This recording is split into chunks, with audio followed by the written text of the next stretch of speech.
Yeah.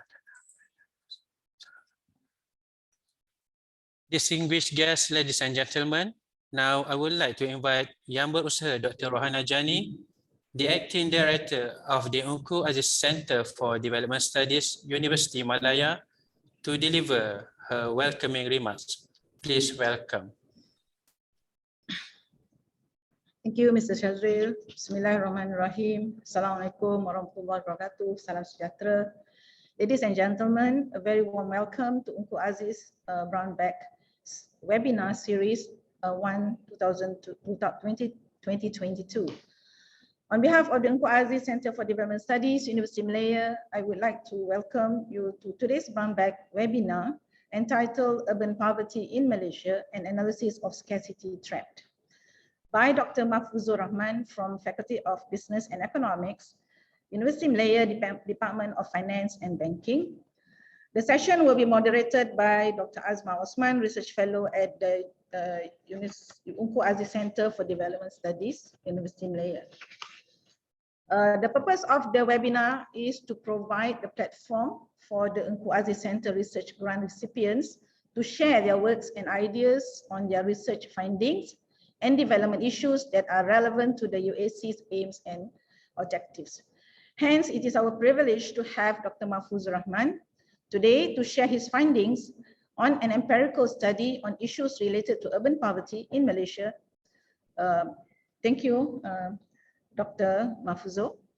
Now, a little bit about Unku Aziz Center for Development Studies. The Unku Aziz Center for Development Studies, in short, is UAC, have a long-standing history of establishment since 2006, when the Royal Professor Unku Aziz Chair was founded at Faculty of Economics and Administration, University Malaya, to honor the contribution of Royal Professor Unku Aziz in the field of education and economic development, especially rural development and poverty.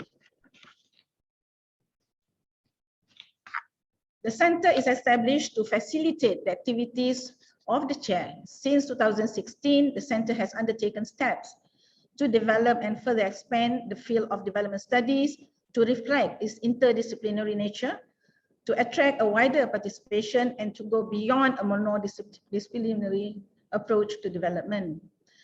At the time of establishment, 5 initial research pillars were identified, namely poverty, development, income distribution, ethnic relation, and employment.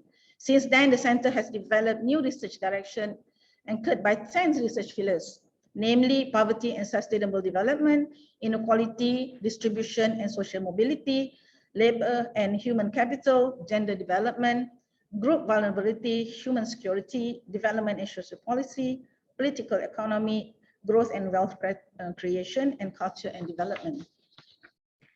Today's theme for the webinar is based on pillar number 1 on poverty, to understand the multidimensional aspects of poverty eradication in order to expand poverty analysis, to include the broader development challenges, and to derive appropriate policy measurement at different stages of development.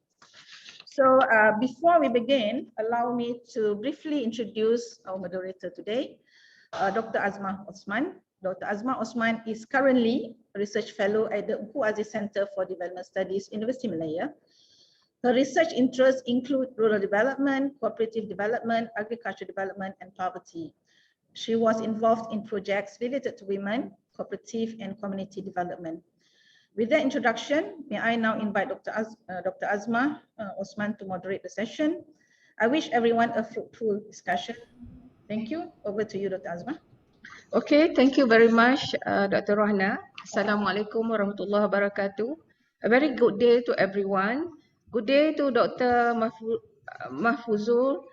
I would start off with a bit of introduction about Dr. Mahfuzur. Dr. Mahfuzur completed his first degree in business administration with a distinction from the International Islamic University of Malaysia, and he had obtained his PhD in finance from University of Malaya in 2015. He was awarded with Academic Excellence Award 2014 from International Student Center, and currently he is a senior lecturer at the Department of Finance and Banking, he has served as a visiting professor at several universities, the Management and Science University, MSU, the University, Taiwan, also Nakos University and Sulaiman Daniel University, both in Kazakhstan. His areas of research interest include investment behavior, financial decision making, financial risk management, and he also studied the relevance of psychological biases in individual investment behavior. So I would also like to touch a little bit on the abstract of the topic. The topic today is urban poverty in Malaysia and analysis of scarcity trap.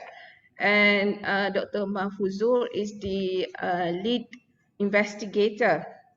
The abstract of this paper relates to the growing interest in urban poverty, and it was found that empirical study on scarcity trap has not often been used in financial decision making for measuring urban poverty of household in Malaysia.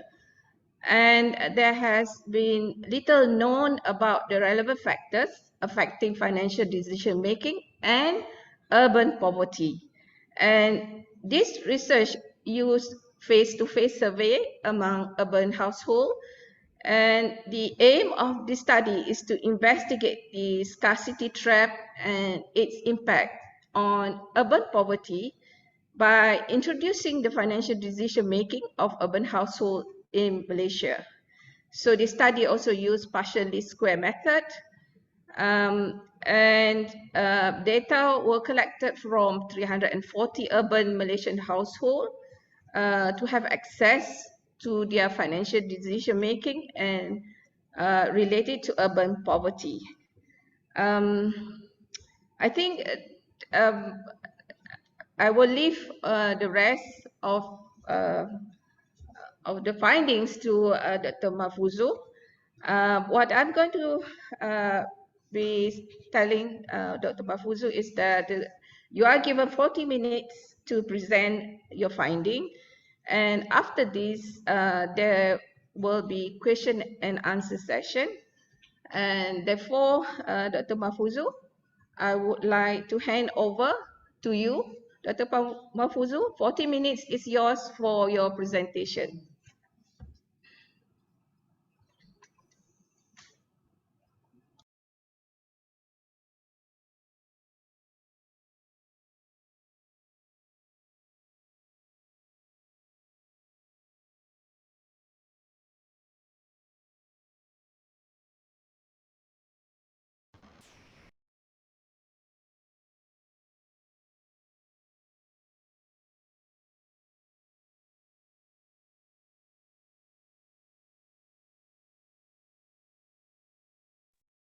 Hello, doctor.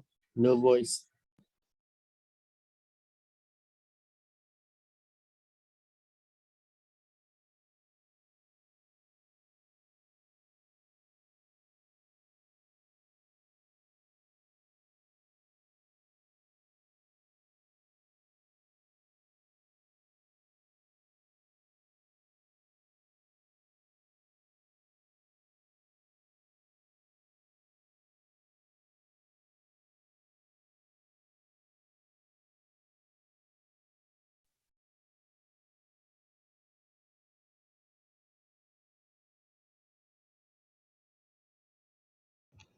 Sorry for the technical glitch. We are going to resume shortly.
Hello. Yes, we can hear you. Thank you. Thank you for your patience. Good afternoon, ladies and gentlemen. I thank Dr. Rohana Zani and Dr. Asma for arranging this platform and sessions for me to share some of the research findings. And I truly indebted to Unkuaji Center for granting me this, funding to investigate a very special issue in a never-ending, issues. And I owe a big thanks definitely to Unkuaji Center. So, ladies and gentlemen, thank you very much for joining. And I'll be sharing some of the findings from our research. Before moving forward, let me introduce my co-researcher. Without them, I wouldn't be able to finish everything up to now. So we have a co-researcher, the Dean Associate Professor, Dr. Izdin Ismail, and Professor Dr. Chairwan Isa. I thank them wholeheartedly for supporting me all the way. So, ladies and gentlemen, so the urban poverty is a very, very special issue in Malaysia. Is been, growing in a way for several reasons, right? So extensive urbanizations is a worldwide wonder, definitely, and Malaysia is no exceptions. And of course, urban population, if you look at the percentage, right? The urban population in Malaysia has expanded quickly from 25% in 1960 to a 77% in 2020. So the number of urban poor, right, have risen over the last couple of decades, perhaps because the average cost of essential items by and large has tendency to be high in urban areas, as nourishment, transportations, and housing are more costly. Thus, urban households require higher livelihoods than rural households to stay away from poverty and to have fundamental needs, healthcare, childcare, and of course, child educations. So poverty, which has long been predominantly in a rural phenomena, has become more urbanized. Some scholars put it this way as like urbanization of poverty. So the rapid growth of urbanizations in developing countries has been, accompanied by slums, inadequate access to the land, in housing, health and education facilities, and increasing risk due to the climate changes. And definitely Malaysia is no exceptions, right? So urban poverty looks a pretty simple definition, like, we have an income, poverty line income, and you say like, this is the line, and if you stay below, then means you are in poverty. But it doesn't go that simple way. So urban poverty is a very complex and multidimensional in nature, and definitely the definition goes beyond the income and consumptions. So what was the motivation for the research? Why you wanted to go for it at the first place, right? So although better housing for the poor and imposition of minimum wage have been somewhat realized over the decades, many people believe that the fundamental cause of urban poverty remains. You see, the Malaysian government has taken a lot of steps, especially about the housings, right? The shelters. You see, there are housing for the low cost. There are low cost housing for the peoples, right? So somewhat that issues is getting better, but of course the core or the fundamental cause of urban poverty remains. So everyone knows the importance of setting long-term goals, but the financially distressed routinely make short-term financial decisions that can potentially spoil the long-term ambitions. So the most immediate effect of the scarcity, which we will be talking a lot about, scarcity trap, is like entering a tunnel which creates a bias towards borrowing, making loans, and definitely it seems increasingly attractive. So when households tunnel themselves, it leads them to borrow above and beyond the cost benefit allocation. So they don't really calculate whether I'm in a better hand, whether I'll be in upper hand if I borrow. So they just to leave to borrow, right? Or sorry, they just need to borrow to leave. So that was like they're playing a zero-sum game. It just at the end of the day, they're starting in sky one, right? So that was the issue. So they didn't really have, or they can't afford to calculate the cost benefit analysis, right? All right. So what is basically scarcity trap, right? So scarcity trap is basically a trap that you are in when you have some limitations. And this scarcity trap underlies many decision-making contexts. from money scarcity among the poor to the time scarcity among the busy. So it's not necessarily everyone has the money scarcity. Some people, they have time scarcity. So what happens is that they do not have enough time to make a goal, a financial goals, a goal ahead for a betterment of life, right? So of course, financial distressed people tend to make poor decisions, and behavioral science, lately you can say behavioral finance and behavioral economics, right, attempts to explain why they often make a flawed financial decisions. Is it because of the financial constraint, or is it because of some other behavioral biases? So that's what basically triggered us to know beyond the financial limitations or beyond the income. Right. So having a constructive assessment of oneself is important for urban household to initiate an effective financial management process. So the urban poor are more likely to use expensive payday loans to play lotteries, repeatedly borrow at high interest costs, because sometimes, there's a, quick rich programs. There are some others, so people feel like they would have a chance to, become rich. So they sometimes borrow from different sources and play for those lotteries. So the debate about the factors underlying such behavior has a long and contentious history in the social science. So the two opposing views that either the poor rationally adopt and make optimal decisions for their economic environment, or that a culture of poverty shape their preference and shape their behavior, and that basically prompt them to make mistakes. So among the economists, this debate has manifested in lingering questions of whether the poor are more impassioned, more risk averse, and have low self-control, which could trap them into a cycle of poverty.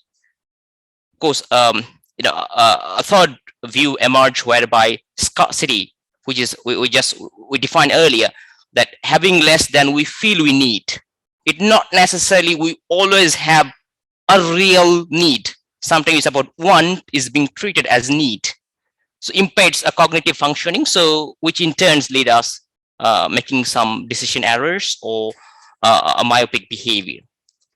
So with that in mind, with that set up, we thought to have our first objective to explore the underlying issues of urban poverty in Malaysia, right?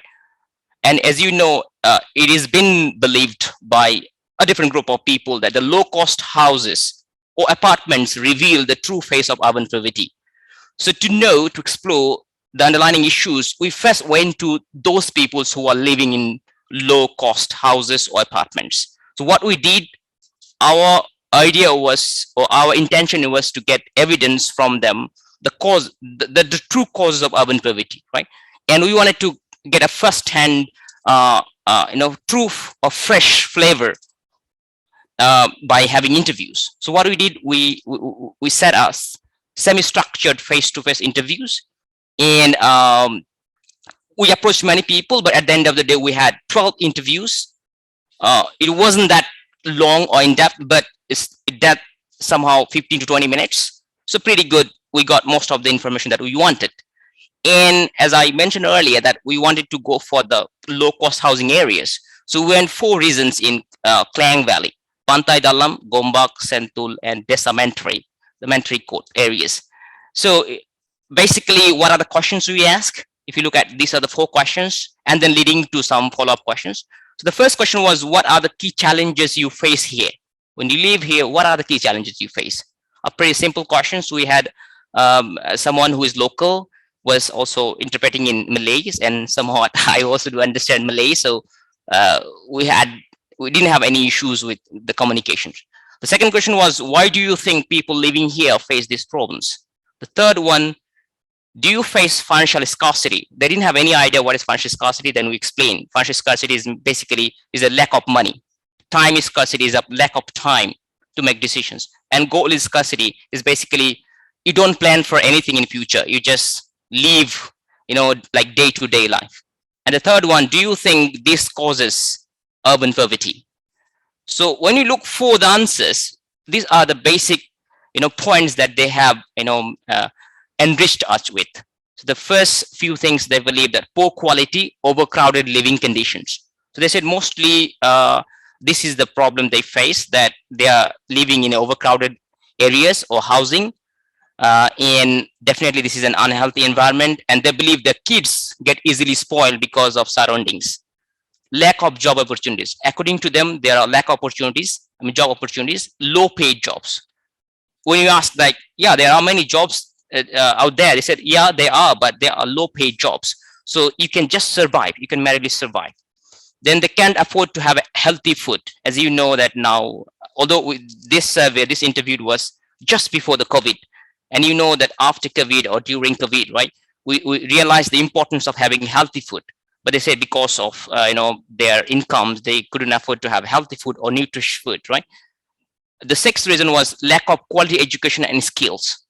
So many of their kids or the siblings go to schools, but they can't afford to send them for tuitions, and of course some other materials that they should be equipped them with better skills and knowledge. Then low level of income and wealth, and broken families and crime. So this is another one that most of them highlighted. They said broken families and crimes. They said the area we live in is the flats, and there are a lot of crimes, and there are many broken families. So basically our kids are in danger, and we are afraid that our kids might be affected by the surroundings, and they might have a nightmare in future. All right. So the second question, why do you think people living here face these problems? So the first and foremost, they came with a low level of education. They said most of us, many of us here, we meet basically we have a low level of educations.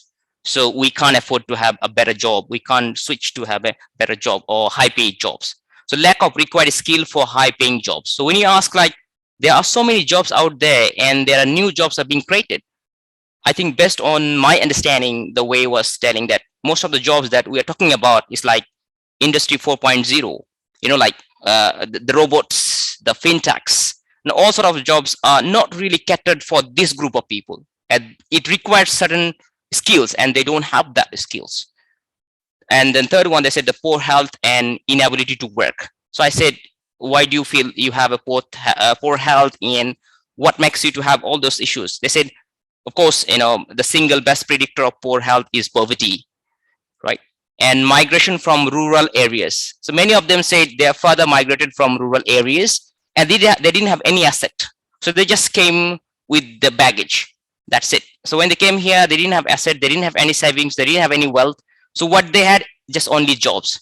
And that's how they raised up their kids, and the kids were not properly raised up. So they are also having a low paid jobs.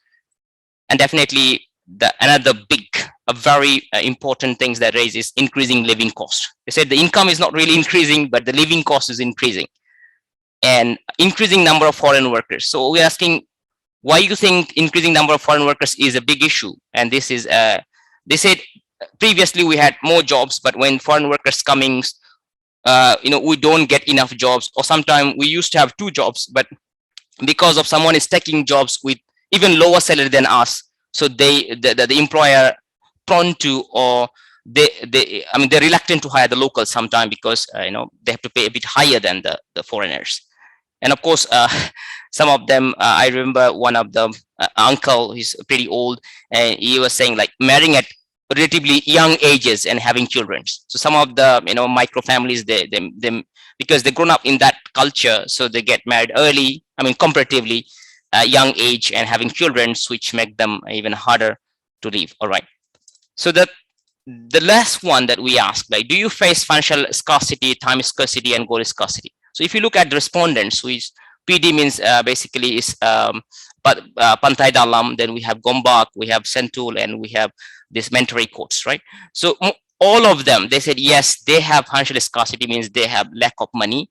Time scarcity, everyone agreed that, because now the longer hours, they got to be working for longer hours. So they go very early morning, they have to wait for public transportation sometime to go to work. When they come back, it's already night.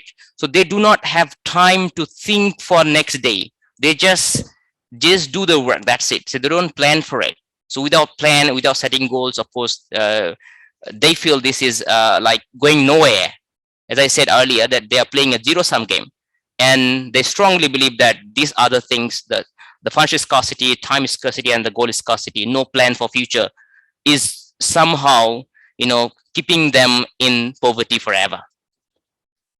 Right. So that was the first things that we got from interview. And then from the interview, we thought, why don't we just go for survey?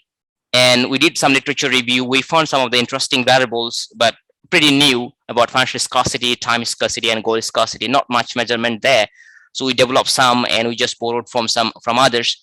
And we thought we'll see whether the scarcity trap, the financial scarcity, time scarcity, goal scarcity, affect their financial decision makings, and then whether it affects also urban poverty. Then a pretty of materialistics or materialism, as you know, that people's nowadays, because of social pressures, because of the surroundings, because of the world we belong now, as a globalized world, we want to have many things, and now we have Shopee, Lazada, everything just in one click away to buy one things.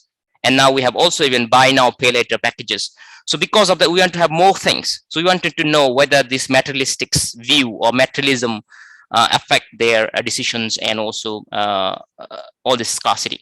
So our first paper was basically aimed to investigate how those traps affect or influence the financial decision making in a better ways or in a bad ways, and then how it related to urban poverties.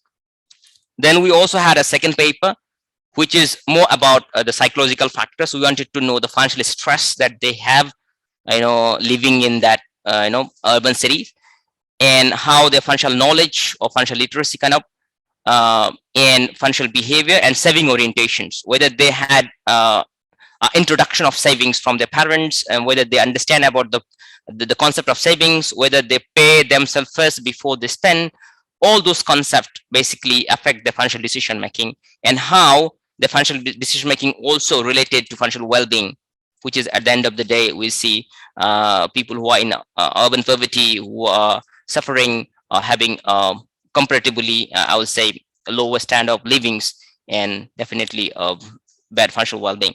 Right. So what we did, we started collecting data sometime into the January 2020, January to until March. So it was face to face, and then we had a COVID, so we did some surveys also online. As you know, that urban poverty is not limited to only that low cost housing areas. We realized based on this 2018 study by BNM, Bank Negara Malaysia, the estimated living cost in KL, for the single is 2,700 ringgit, for childless couples 4,500, and two children's, parents with two children 6,500. So more or less almost every one of us who are having I'll say not a pretty decent jobs, earning somehow this range. So we managed to have a lot of respondents in that ranges. So we did not limit our survey to those areas, rather than in KL, knowing their incomes, who are having like less than 2,000, above 2,000, 3 to 4,000, up to 5,000. And we managed to collect a final set of 340 completed questions. And basically paper one, as you notice here, this was the paper one, that's scarcity trap, and then linked to the poverty. So the results of this study provide two critical findings. And we noticed that that high goal scarcity is more likely to decrease the financial decision-making ability, and that could definitely impact the urban poverty to increase. So if people do not have a goal, then definitely it will make a bad financial decision making. It will make them forced to make financial decision making. And when you have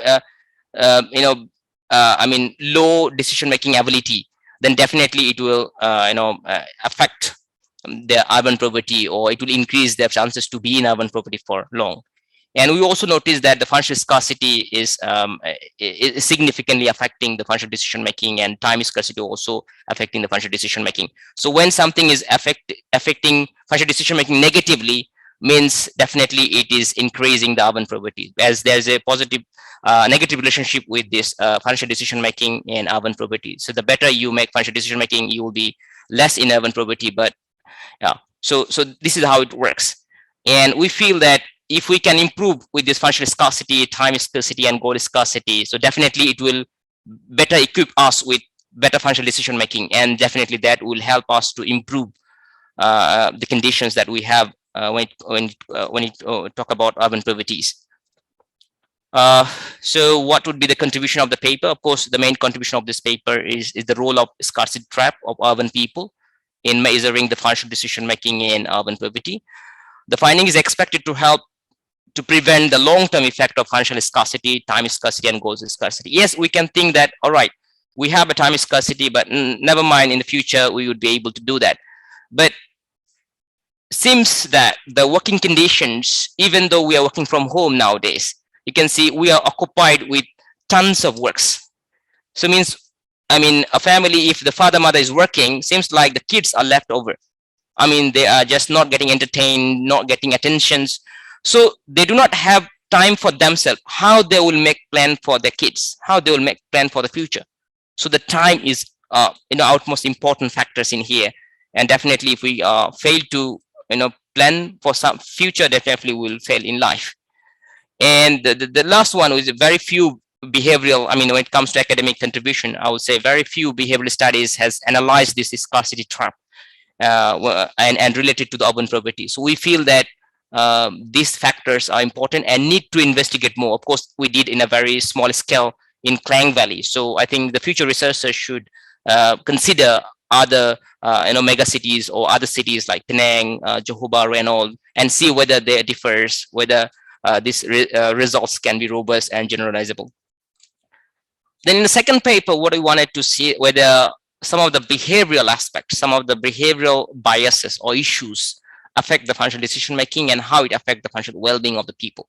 So we realized the financial stress, I mean, which comes basically from the lack of income, uncertainty of the income, loss of jobs, related questions, and it negatively affects the financial decision making. So if we have, let's say we are earning less or uncertainty in income, then I will not be able to make a better financial decision.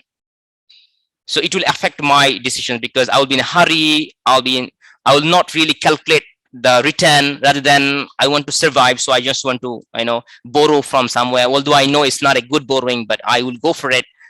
Some people even go for this, what do you call, along, right? It's just along. Yeah, they go for this because they know it's not a good option to borrow, but they still go for it because they do not have money. So this financial stress somehow, prone them to go for all these bad decisions, right? And definitely we believe financial knowledge, financial literacy to help, but it should be hands-on type. So a so-called theoretical financial knowledge may not help them, but when it comes to a financial knowledge that are like directly related to their daily life decisions, that would help better. And saving orientation, if you notice in Malaysia, one of the ASEAN countries that having a low savings individual levels. So when we have a low savings, so definitely that would make us more indebted. And this orientation should be introduced. I mean, the savings behavior should be introduced in the school level from the parents. But what happens is that sometimes we do not really have this orientation. So therefore, we do not have this behavior. Actually, saving is a behavior. So it's not about only that how much we earn. It's about, whatever we earn, whether we know how to pay ourselves first. So this saving behavior should develop over the time from very early age. But seems like in many occasions, we do not have this savings orientation from very early age. So what happens when you start earning, we do not know how to allocate money in different places and for the different expenses. So that's also, you can see a very significant factors for the decision makings. And then financial behavior, which is found to be insignificant, it's like more or less financial behavior and financial decision making is similar. And then we realize that financial decision making is highly related to the financial well-being. So if we know how to make better financial decisions, it will positively affect our well-being. So we'll have better off. So the contribution of the second paper is basically show that, it's crucial to understand why some urban households cannot make sound financial decisions and fail to save money, even when they have an equal income, level. It's like A and B, person A and B. A is earning 2,000, B is earning 2,000. Same, dependents, the same settings, but it's just because of the behavior, because of the savings orientation that make them different in terms of having, a different amount of savings. So ultimately, this study emphasized the urban households' high financial stress has the propensity to impact the financial decision making practice, and definitely it contributes to the damage of the well-being and future lifestyle. So these findings could be helpful for policymakers to understand what factors influence urban households' financial decision making and financial well-beings, and definitely for the future lifestyle. And to some extent, it will contribute to the urban poverty in a positive or negative ways. So just to highlight a few things about the overall findings, if we try to understand the issues that have been highlighted by the interviews, and also the findings from the paper. So I think overall this three aspects, that the three things that we got from this interviews, paper 1 and paper 2, I think we can come up with some conclusions and policy recommendations. We would like to propose some of the humble recommendations. So I believe this scarcity trap, right? If we can create an awareness about the scarcity trap, that look, you are in a trap. You might have a social pressure of buying goods, things, and a lot of things. People are buying iPhones, you are changing iPhones. You might have these social pressures, but at the end of the day, if you are not good at financial decision makings, and if you don't take care of your financial decision making, then at the end of the day, it's never going to help you to reduce your poverty. So that's the first thing.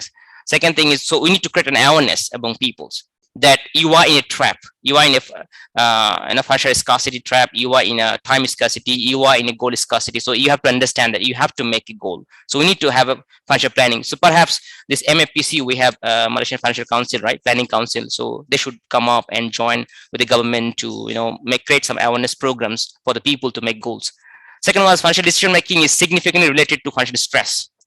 So we have to deal, and we should have programs or authorities that would be helping continuously people who are in financial stress. We have AKPK, but they are basically handling who are in bankruptcies. So perhaps before people fall into bankruptcies, someone should be, there to talk to when in financial stress, right?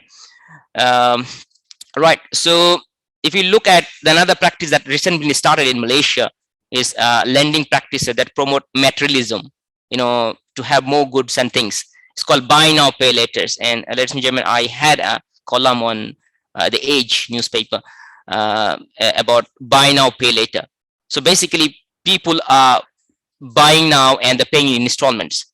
And they said it's a 0% interest, so there's no interest. But when they end up buying many things that they never intended to buy, it was just a want. It was not a need. It was a want, and that because of this package, it converted into need, and they bought many goods and services. And at the end of the day, they had many installments to pay, and they are even trapping themselves with the debt, even though there's no interest, but they are trapping themselves in the debt. So we agree with the professor, Kim Ling from Sano University, that sharpening the focus of poverty eradication would require both federal and state governments to increase their budget allocations for this, enlarged eligible household, because now we have, new definition of poverty line income, right, is 2,280, which is which came off on 2020 July. So now we have a bigger crowd who fall under this urban poverty. So we have to have a better package to help these people, right? Of course, the minimum wage that have been set up is 1,200 should be revised, or maybe perhaps we should revise this one to, to better reflect the new poverty line incomes. So there are some, apart from that, I believe that, or we believe that there are some low hanging fruits that we can easily pick to address these current employment problems, such as utilizing their existing skills. Because some of the, when you are doing interview, we realize that some of the people, they do have a skill, but they do not know how to use this skill to make themselves better or to earn more money. So we have to somehow, teach them how to utilize their existing skill, right? And also continuously provide trainings for upskilling. So it can be a technical and vocational education and training like TVET. Of course, creating opportunity for urban farming. That is a new concept, is introduced by Singapore, Spain, California, that there are a lot of abandoned houses, buildings. We see Malaysia, mostly the roof are shaded with the tin types. So basically you can't farm there, but maybe perhaps later on all the parking areas or the top, the rooftop should be given an opportunity, or they should teach them to, do some urban farming there. To, of course, this is just like a cosmetic, solutions, but it would to some extent help. Then the other thing that we believe is legislating flexible working hours for housewives and women folks to join workforce. What happened is, I think the COVID taught us some positive side of it. We realized that now we can work from home. So previously what happened, many housewives, they don't want to work because they have to go to office. But now if we have the legislation laid by the government to have flexible working hours for the housewives and women folks, I think there will be more people who will be joining the workforce. So that would be a helping hand for the households to get better off in urban poverty. Of course, our school of thought believes that urban poor are poor because they cannot access capital to uplift their standard of living. Because they can't borrow because they don't have a collateral. So most of the commercial banks, they require collateral for you, or they require you to have a job, but some of them, they may not have a proper job. So they can't borrow. So when they don't have access to the capital, definitely they wouldn't be able to make investments. They wouldn't be able to buy some assets that has a return, right? So of course, this is a vicious chicken and egg cycle. Yet we think that perhaps the commercial banks should be a bit more generous and consider building a microfinance business model for the urban poor in Malaysia. So they could have been lowering some interest rate for, and making a special business model based on microfinance principles, catering for this urban poor to get some excess of capital. Right, by and large, the urban poor needs to be guided out of poverty. Continuous guidance could help them know how to use their skills to sustainably earn living. So such as that, the center offering intervention programs. So I believe it's not about only income. Yes, we might, end up being a developed country one day, but still we will not be able to, eradicate the poverty unless we have a continuous guidance and a taught program for the mass crowd, because peoples are very vulnerable in nature.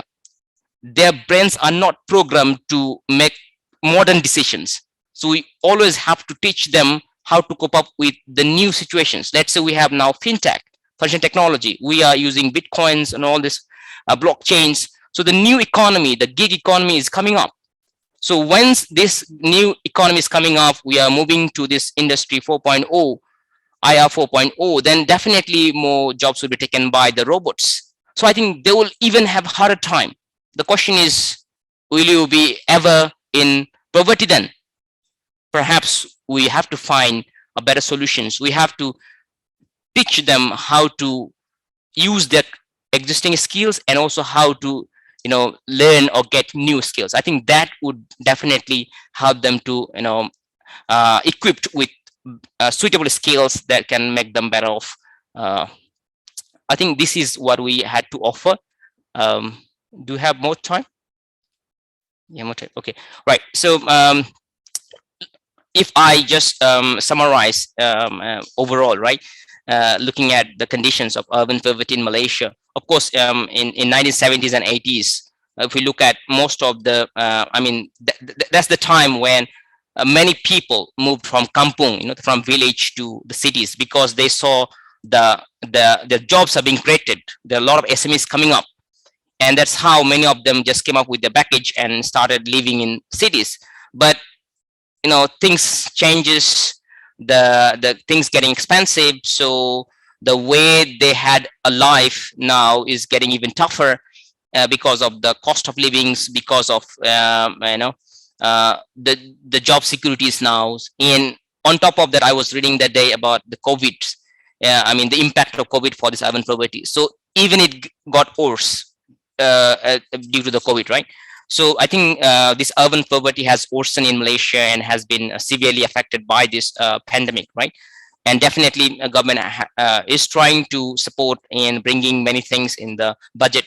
But of course, I think more holistic approach should be taken to teach them how to, catch the fish instead of just giving them the stick. So that wouldn't might help for the long term. So with that note, I thank everyone for listening. Thank you very much. Ladies and gentlemen. Thank you very much, Dr. Mahfuzul. Yes, I'm sure everyone will agree that you have give us a very clear, comprehensive, and thought-provoking presentation. And indeed, your research is very timely and important. And the issue of urban poverty now is hot and is being discussed by all stakeholders as well as researchers. And in fact, in the RMK12 itself, the urban poverty and extreme poverty are given priority. So I hope there will be questions during our Q&A session and discussions. So please post your questions in the chat box, or you can even ask the questions yourself. So Q&A is 20 minutes starting from now.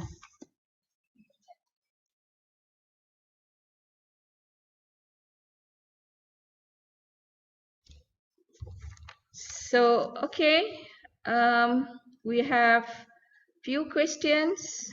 Thank you very much for the participant. Yeah, I will read a question from Mr. Faisal Khan. Is that the one first? Let me just check. Oh, Sigyu Du, yeah. It's the first one. Okay. Okay. Thank you for the interesting research. Low-income households are very important agenda. So the question is, does scarcity poverty exhibit heterogeneity, for example, by gender, community, region, and a longer duration of time? That's the first question. The second is the influencing factors include government, community, household, and individuals. Yeah. Which types of factors contribute the most to scarcity poverty? And if public services are important, how do we measure the role in reducing poverty, scarcity? So, yeah, so I think that's the question from Du. Yeah, yeah. So there are two questions. So the first one is, if I get it correctly, sorry, because it's two. Prof, can I just get? Yeah, no. What's the? I mean, whether it whether there's a. Yeah, chat box. Okay, so.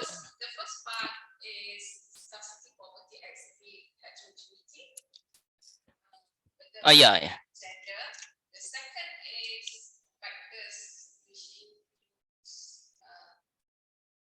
yeah. Example genders. Okay. Right. I think let me try to just shed some light on the heterogeneity issues. Yeah, the first one first. Yeah. All right. Yes. So based on our findings, what I notice is that basically these demographic factors become insignificant. Perhaps I guess perhaps because we are living in a city, so a more female and male has a same access or similar access of informations. In many families, both the male and females are working, so we didn't find any significant difference between male and females. But there are differences when it comes to race. But of course, religion, I think is again coming insignificant, because we did not consider the religiosity. We consider religion, because sometimes someone might be Muslims or different religions, but if he or she doesn't practice, then it will not make any behavioral changes. So we didn't consider the religiosity, we consider religion. So actually, is religion didn't really make any difference for that sense. The second questions, I hope I answered the first one. The second one, the influencing factor include government, community, households, and individual. Which type of factors? Right. I think definitely, if we say bigger scale, the government has a role to play, but the community does play a bigger role. Many of them, they highlighted the issue that when they moved to urban, they lost the community. It's not as it's like individualistic society, so they don't really get enough support from others. So they better they more realize or strongly realize about the time scarcity. They don't get help from the families. They don't get help from the neighbors. Let's say when they live in rural areas, sometimes you are going for work, you can leave your children to your neighbor, but in city we don't do that, right? Everyone is busy, everyone is working.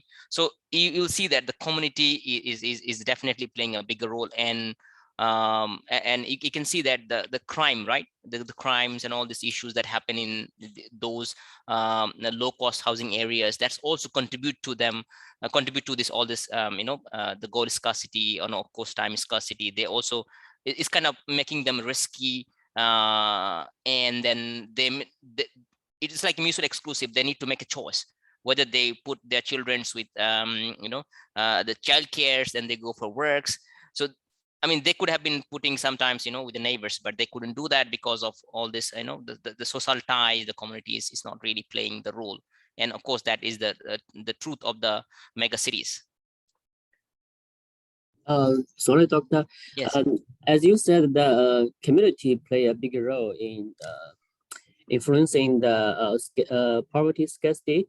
So, can you consider the role of social networks in reduce the poverty scarcity? Because the social network, I think, also have a big role in your research. So, do you consider this a special issue, social network influence? Right, thank you. I think this variable can be tested. We didn't really looked into it. I think the future researcher can just look into it about the social networking. But many people, based on some readings from the literature, is that social networking, the way we congratulate others or the way we appreciate, is many people say mostly is a fake. So it's not a real.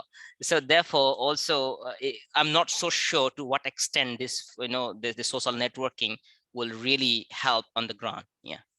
Because in the social network issues, I think in our economical terms, we normally consider the social capital issue. The social capital also contributed to the low income household. I think this one maybe can help us better understand how we interact with our surroundings, and especially help help the low income household to get more information, to get whatever the job or the job opportunity, or get another business opportunity. I think this is a key issue. Thank you. I think this is an interesting area to research on. Perhaps the future researchers should be looking at. We also have a plan to extend our research to look at other factors also.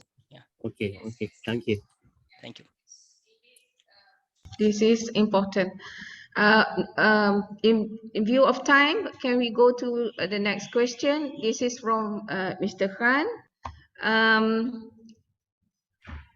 Could you please shed some lights on how to offer programs that will enable urban poor to design their financial planning at the cheapest cost? Yeah. This is right. from Dr. Khan. I wish I could give you that business model, but based on our understanding, we feel that the financial literacy program should be customized, not general financial literacy. It should be customized for the different income group, different jobs groups, and different even areas, right? So the one that will work for the urban will not work for the rural areas. So we have to have a customized financial literacy programs. And as I was sharing, that there was vocational trainings, because many of them, they might have a degree, a graduation, traditional degree, but it's not really helping them to get a better job nowadays, because it's more skilled skill-based jobs. So what happened is that they have a traditional degree and is not, I mean, in no use, almost no use. So therefore, we need to introduce some vocational training. Perhaps is community-based. The policymaker, the government can introduce all these programs through the community. So they might establish a community where they have to, they live together, and then this vocational training programs, which should be free of cost mostly, because many of them, they cannot afford to have a training because they have to pay for it. So, and sometimes it doesn't motivate them to go for, or they can't afford to go for it. So I think there should be some free vocational training programs, areas, and also not like that they have to leave the jobs and they have to go for the training. Perhaps they can do the trainings in weekends or maybe night times. It can be online. Nowadays, there's a lot of ways to teach online business, and a lot of skills can be transferred and taught in online nowadays, right? I think that can be making it more flexible or maybe more customized, person to person. Let's say there are 100 people in Pantai Dalam who are willing to go for this vocational training. So it should be customized, not like overall, this is the time. If you join, if not. If you leave that option to them, many of them will not come for it, because it's difficult for them to sacrifice. They don't have choices. So we have to customize for each individual if possible. I think that might work, and I'm sure policymaker have in consideration. Yeah, on this note, Dr. Mahfuzul, Yeah. probably the private sector as well as the NGO can also come in to give back to the society, especially the urban poor, by retraining the workers and upskilling the youth. Yeah, as you said. Okay. Questions from Amara Kamara. Probably I will just read two questions and one from Hilmi. Yeah. Amara asks a question related to why policymakers have yet to consider positive impacts of both skills and education in Malaysia. If skills and education were valuable, especially in terms of reducing or alleviating poverty threat, why policymakers have yet to consider. Maybe I leave it to you to respond. From Hilmi, he asked a short question. Do you have a predefined, how do you measure goal scarcity? Do you have predefined goal that has been set out for the respondents? All right. Okay, so the first question is about why a policymaker didn't consider the education and what do you call the skills. I think I don't agree that. I think the policymaker, they do have consideration and they are currently doing on it. But of course, but it's not a like one-off work. It's a continuous work. So and different people need different types of educations. Not everyone needs similar, or not everyone is willing to learn same things. So we have to package and customize. So I think the policymakers are doing their job, but perhaps we have to be more holistic, maybe more customized, and maybe I don't know, maybe it is taking longer time. Perhaps we have to make it shorter times, or maybe we have to be very effective and efficient doing this. I think that might be in lackings. And another one is also, it's not about only the policymakers. The win-win situation will come only the individuals are willing to go for it. So we have to create an awareness, and we have to also educate them that the importance of having education and importance of having skills, the right skills. Sometimes, let's say an individual may not understand learning computer, like, I mean, what's the point of learning computers or AI, artificial intelligence, or let's say some of the financial technologies. So, but we have to say, like, these are the new job is being created. The jobs are not existed yet, but it will be, coming up. So we have to convince them that, look, this is the future jobs, and you have to learn this skill to have those future jobs. So I think that sometimes is like, it's not only about providing the platform, providing education, but also providing an awareness campaign, or create an awareness campaign for the audience or for the people in general to understand the necessity of having right education and skills. I think that might be the one. The second question, Prof, was regarding the measurement of goal scarcity. How do you predefine goal that has been set out for the respondents. Right. No, the question was like, when it comes to buying assets, when you making investments, whether you are being able to make a goal for it or you do ad hoc. So that was types of questions that we have measurement. So it's basically, we did not give any goals. We said when it comes to setting a goal, when you come for the short term, medium plan, are you up for it, or do you have those goal settings? So basically, mostly we notice that they tick for the lower end, meaning like they do not really agree that they set goal, so we can see that many of them couldn't afford to set a goals, perhaps because of financial constraint. Because when you say like, when you're planning to buy a house, do you have any plan to buy houses, let's say? So if you do not afford, normally we don't set goal for it.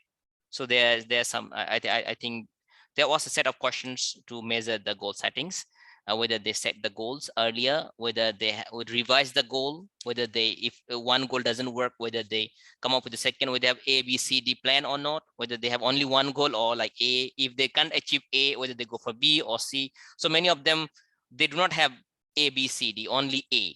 If A doesn't work, then just that's it.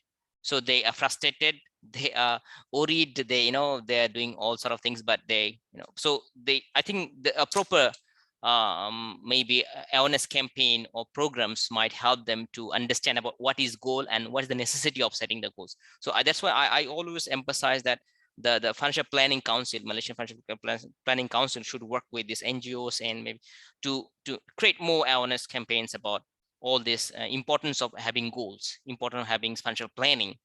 That's what, if you notice this MFPC, Malaysian Financial Planning Council, they're also organizing some events for the students, for the university students, the challenges. I can see this is a very good initiative. So if they don't not only organize this for the students, but also for the people, let's say in general, or they offer some programs, I think that might help them to understand the importance of setting goals. Sometimes we don't realize the importance of setting goals. We think, never mind, I'll do it tomorrow. It's just like procrastinations. They don't set for the futures. So I think perhaps we did that settings, we had the measurements, but I'm not so sure whether they truly understood this one. But most of them, we realized they do not really have a specific goals or alternatives of goals. Thank you. Thank you, Dr. Mahfuzul. There is a statement, sharing of thoughts by Shinta Maharani. If you can have a look, Doctor. She posts this, but she also indicate that indicators of poverty should exist first. It is true that lifestyle is contributes to poverty. The solution to all poverty problem should be motivation or mindset or shift in paradigm thinking, and this is quite difficult. Yeah. So I don't know if you want to. Yeah, I think I agree with you. The indicators and the one you mentioned, they are very important. Basically, the lifestyles and all those things are, to some extent, I would say, very important for putting someone in poverty. As I mentioned earlier too, that it's not about only income. Many people, we know that they have a similar incomes, but their savings are different, because the way they think about life. Many of them, they don't want to sacrifice their current consumption, because if you want to have something big in future, or you want to have a smooth life, sometimes you need to sacrifice your current consumptions. But sometimes we don't do that. So therefore, I think lifestyle does matter. That's why we put one of the variables called materialism.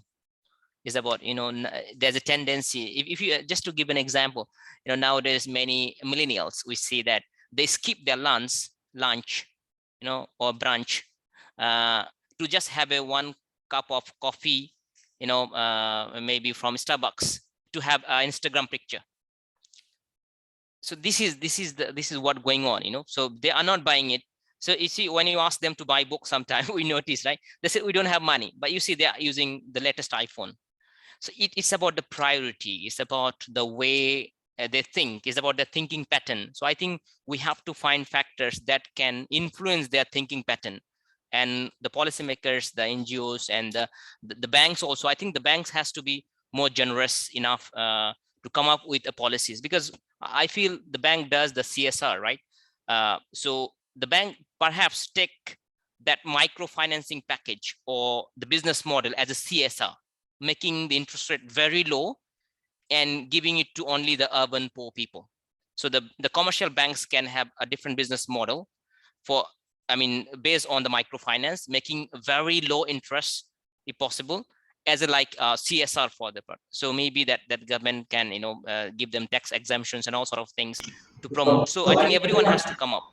It's not about only government, it's not about only the banks. I think almost everyone, every stakeholders from their, you know, everyone has a role to play. So I think then it will work. And of course, the individual like households, we also have to understand our weakness. We also have to understand that we have time scarcity, we have goal scarcity, and we have to improve on that.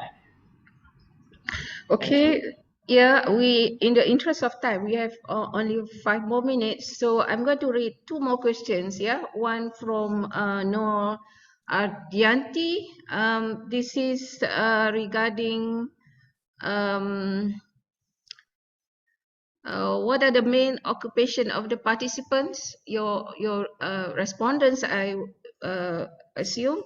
Do you think instead of focusing on increasing skills of the urban poor, the government should create or improve more industries in rural areas in order to reduce the outmigration of rural people to urban areas? That's from Dianti.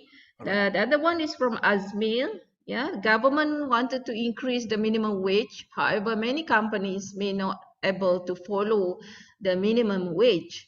So even if companies follow the minimum wage, many of the employees are still below the poverty line. So what is your opinion on this? So does the government need to increase the level of minimum wage so that it can reduce the number of individuals living in the poverty, under the poverty line? So that's 2 last question. Okay, thank you. I'll take the first one, and I'll try to answer. Oh, the respondents, actually, many of them working in the private companies, some of them working in constructions, some of them as like a construction agent, some of them have their own businesses. So there are various categories of peoples. And yes, your suggestions, I think this is very interesting that, you know, rather than just creating everything on, you know, urban, why don't we do some rural? If we create some industries in rural areas, I think perhaps that would be also another possible solutions. But then again, we have to have all those facilities that people get in urban. So we have to find out the basic or fundamental reasons why people at the very first place migrated to urban cities, right? So definitely they had, you know, things when rural areas, right? As I mentioned earlier, in 1917 and 80s in Malaysia, many people migrated from kampung to cities, basically because the job has been created and a lot of SMEs comes up. So I think if the policymakers or the governments encourage for the industrialists and all this to create more companies or the industries in the rural areas, I think that might solve some of the issues. I guess that would be one of the better solutions, because people don't have to come to city because everything is expensive and they have to rent house here. Many people, they do have house in rural areas, but here mostly they are renting houses. And you see, poverty is not about only monetary issues, it's about shelter, it's about education. So at least the shelter issue will be resolved if the industry have been set in rural areas, so they wouldn't have to have these congested housing areas. That is, their children will get a better environment. I think that would to some extent solve some of the problems. I think it's a very good suggestions. So we should be also incorporating in our suggestions. Thank you very much. Second question is about raising the minimum wage, right? So of course, yeah, there is a discrepancies, you know, there is a differences. The government might raise the minimum wage, but sometimes the companies may not strictly follow that. And one of the reason I remember when I was having interview, I was doing interview, So some of them, they said because of the foreign workers. They said sometimes they get some foreign workers. I mean, many of them are illegal. So what happened? They work lower than the minimum wage. So when the employer get a substitute, someone is working, below the minimum wages, then why they should hire locals? So sometimes that is one of the issues that they face. So raising minimum wage can be a solution, and strictly implementing it might be one solution, but I think that is not the only solutions. We also have to think about the rising cost, because if we do not consider the inflation, we just only consider about how much you raise, that may not offset the issues. So we have to say how much the cost increasing, and then how much then the minimum wage is increased, right? So you see, minimum wage is 1,200, but according to Bank Negara study in 2018, they said like the estimated living cost for a single person in KL is 2,700. A family is like 4,000 above. So how someone having 1,200, imagine that husband and wife both are working, so they're getting 2,400. Will that be enough? So even you make like 2,000 the minimum wage, even 4,000 is still. So I think this may not be the only solution. So we have to consider other thing like upskilling them. I think that's one thing, so that they can go a better job. Not about, because you cannot afford to just pay very high for a very odd job. Let's say you cannot pay 5,000. I mean, the employer will not be in profit. So the employer will never pay something beyond their profitability, right? So the industries, the companies are there for profit.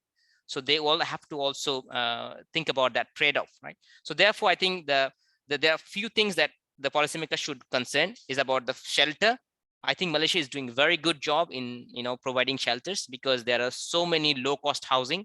So I think that to some extent will solve some issues, because the flats that I see in Pantai Dalam, and now the new Rumah Web, which are I think better conditions. They have swimming pool, they have in playground, so I can see better condition.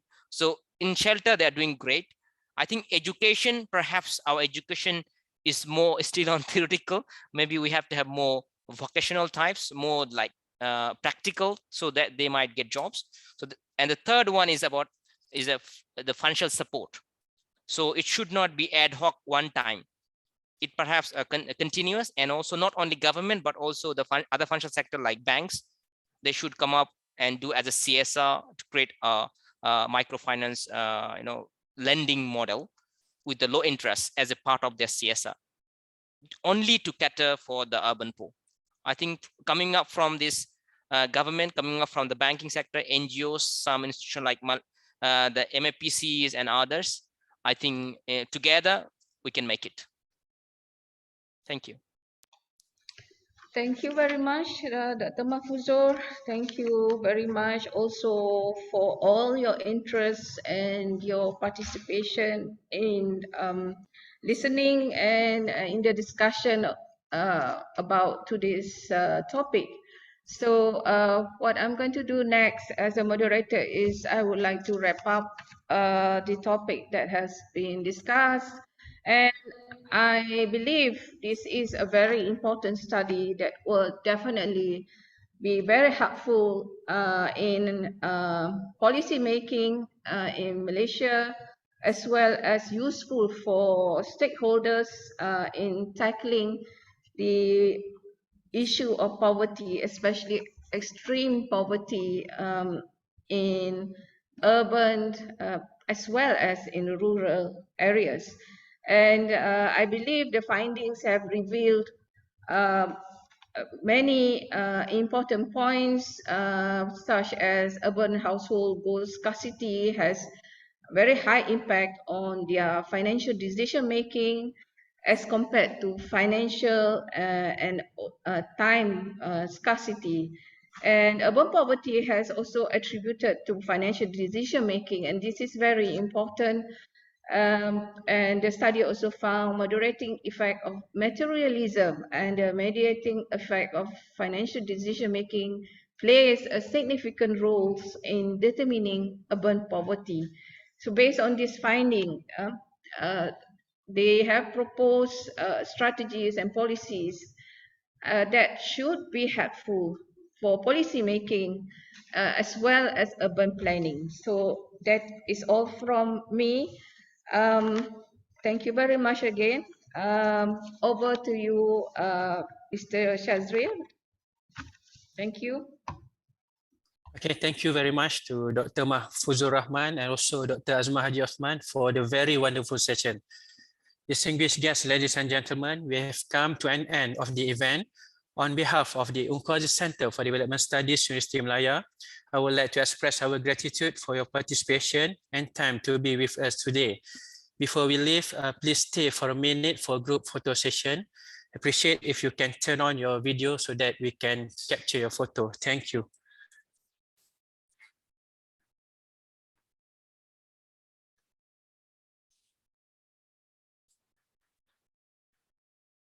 Okay. So ready? 1, 2, 3.